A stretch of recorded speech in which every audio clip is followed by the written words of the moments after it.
We are on a journey to explore a world of yummy flavor right here in Melbourne. With its diverse culture thriving everywhere, what are we going to find today?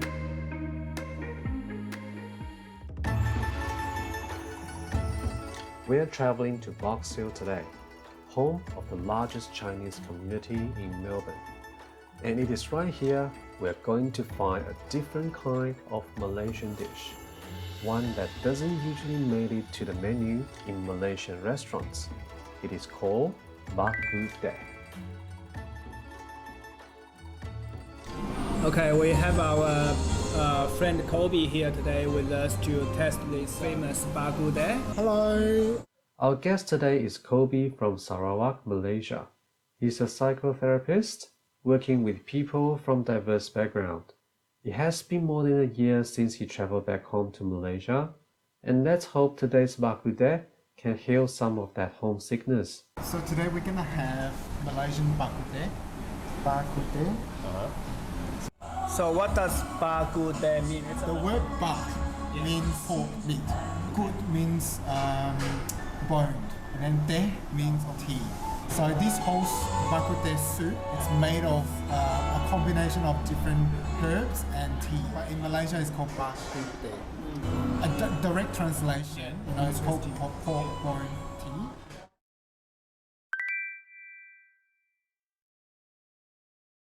Bak Kut Teh is a traditional signature dish within the Chinese ethnic community in Malaysia. Most of the population in Malaysia are made up by Malay, and the ethnic Chinese group takes about 1/3 of the overall population. By Malaysian law, Malays can only be Muslim, and they can only eat halal food.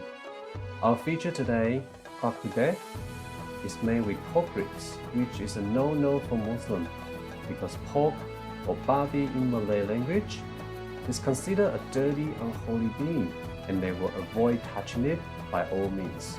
A Malay friend once told me, back home, if they touch pork, they will need to cleanse themselves with mud, as well as everything in the house.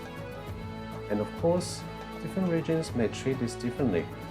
A lot of Malaysian restaurants we see in Melbourne are halal, with popular dishes such as laksa noodle soup, nasi lemak, nasi goreng.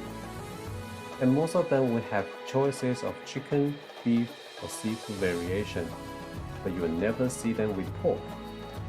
Bak Kut Teh is considered as a forbidden dish in a halal restaurant.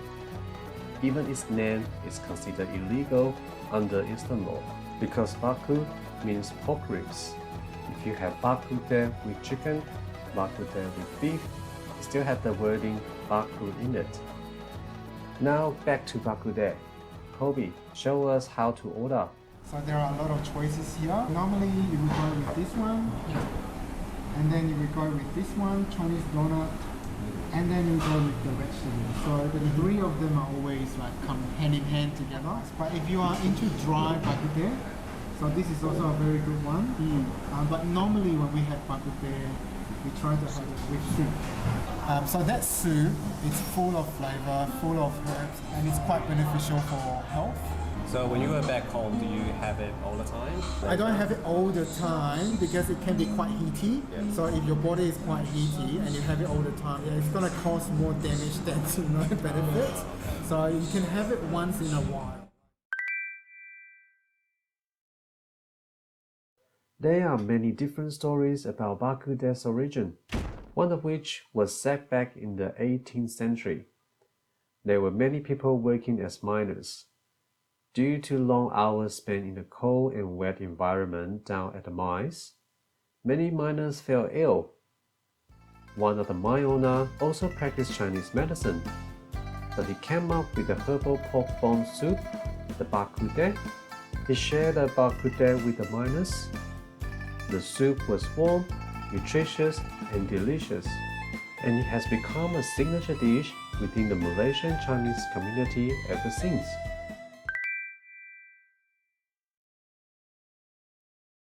Obviously, if you travel to different states in Malaysia, the taste will change a little bit, but the general ingredients they are still the same. It's just maybe the way they cooked it. They might add a bit extra into the soup. And if you do go to Malaysia to try Bak Kut Teh, the best place to go is Klang, because I believe that's where Bak Kut Teh started to be famous. Do you cook it at home? No. Malaysians usually don't cook this kind of dish at home. Some of them do. They just buy the packet and then they just cook it. Okay. It's actually quite easy if you can find the packet. But if you want to make it from scratch, then that's a lot of work there. I'm starving now.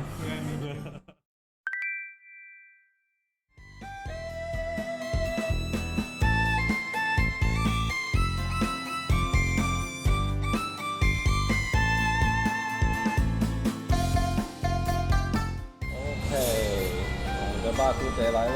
So we've got the rice with onion. Smells really good. So you need to soak this in the soup.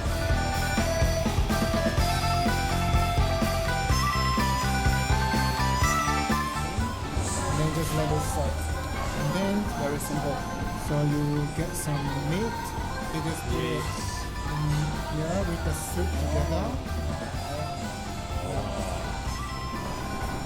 Okay. I'm starving.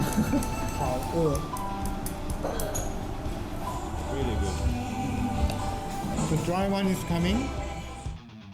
The making of Dry Bak Kut Teh was actually a happy accident. A husband and wife was having an argument at home and they'd forgotten about the Bak Kut Teh cooking on the stove. The soup continued to cook until it dried out and all the flavor was absorbed into the meat. The couple was exhausted after their heated argument and they were so hungry they ate the overcooked dish. And when they realized how wonderful the dish had turned out to be, they forget about all the argument and happily enjoy this newly discovered dish together, the Dry Bak Kut Teh.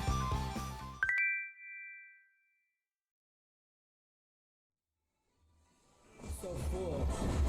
I have difficulty breathing. I can't stop drinking. Satisfying.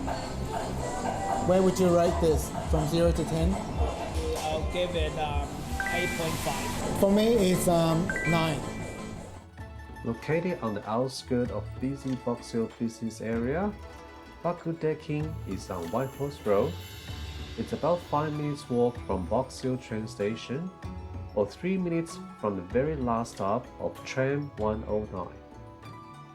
If you have never tasted Chinese herbal soup, this is the place to start. Okay, thank you, Coby, for taking us to this authentic Malaysian food in Box Hill. Thanks. See you in the next episode.